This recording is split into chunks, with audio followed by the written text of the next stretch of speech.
আপনি যখন চাকরি খুঁজতে খুঁজতে হয়রান ও হতাশায় ভুগছেন, ঠিক একই সময়ে অন্য একজন মানুষ খুব সহজেই চাকরি পেয়ে যাচ্ছে। কি অবাক হলেন, তাই না? বিভিন্ন আন্তর্জাতিক গবেষণা অনুসারে 70 থেকে 80% চাকরির কোনো রকম সার্কুলার দেওয়া হয় না। সার্কুলার ব্যতীত এই চাকরিগুলার নিয়োগ হয়ে যায়। এই চাকরিগুলো সাধারণত বিভিন্ন রেফারেন্স বা পরিচিত মানুষের মাধ্যমেই নিয়োগ হয়ে থাকে।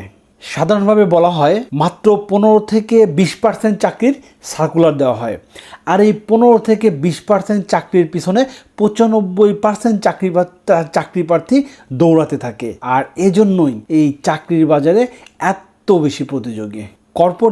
কর্পোরেট ও চাকরির বাজারে এই নিয়োগকে বলা হয় হিডেন জব মার্কেট, বা বাংলাতে বলা হয় লুকানো চাকরির বাজার। এখন প্রশ্ন হলো, কেন কোম্পানিগুলা এই 70 থেকে 80% চাকরির সার্কুলার বিভিন্ন জব পোর্টালে দেয় না?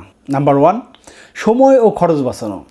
যখন একটি প্রতিষ্ঠান এই জব সার্কুলার বিভিন্ন চাকরির পোর্টালে দিবে, তখন হাজার হাজার সিভি জমা হবে।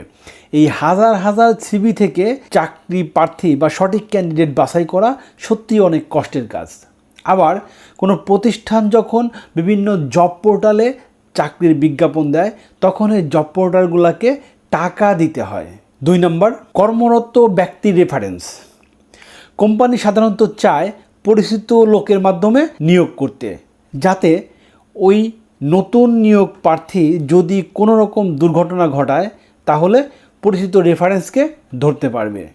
এটাও মেন একটা কারণ এই জব পোর্টালে সার্কুলারগুলো না যাওয়ার। 3 নম্বর, ব্যবসায়িক যোগাযোগ ও নেটওয়ার্কিং। ধরুন কোনো কোম্পানিতে একটা পোস্ট খালি হলো, আর এটা ওই কোম্পানিতে কর্মরত ব্যক্তি বা বিভিন্ন নেটওয়ার্কের মাধ্যমে মানুষগুলো জানতে পারে। তখন এই নেটওয়ার্ক থেকে তাদের পরিচিত মানুষের বিভিন্ন রকম সিভি জমা দিতে থাকে, আর কোম্পানিগুলা এই পরিচিত নেটওয়ার্ক বা ব্যবসায়িক পরিস্থিতি থেকেই তার চাকরি প্রার্থী নিয়োগ করতে স্বচ্ছন্দ বোধ করে।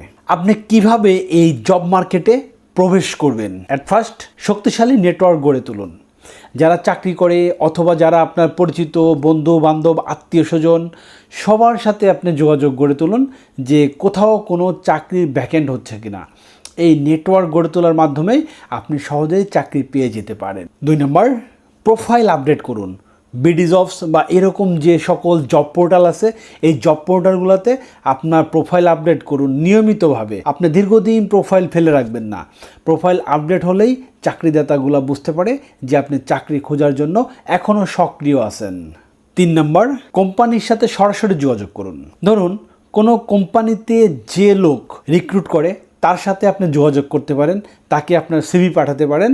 যখন ভ্যাকেন্ট হবে, ওই লোক দেখবেন আপনাকে কল করবে চাকরির জন্য। 5 নম্বর, বিভিন্ন ইভেন্টে অংশগ্রহণ করুন। চাকরি সম্পর্কিত যে ইভেন্টগুলো হয়, জব ফেয়ার হয় বা বিভিন্ন ওয়ার্কশপ হয়, এগুলোতে আপনি অংশগ্রহণ করুন।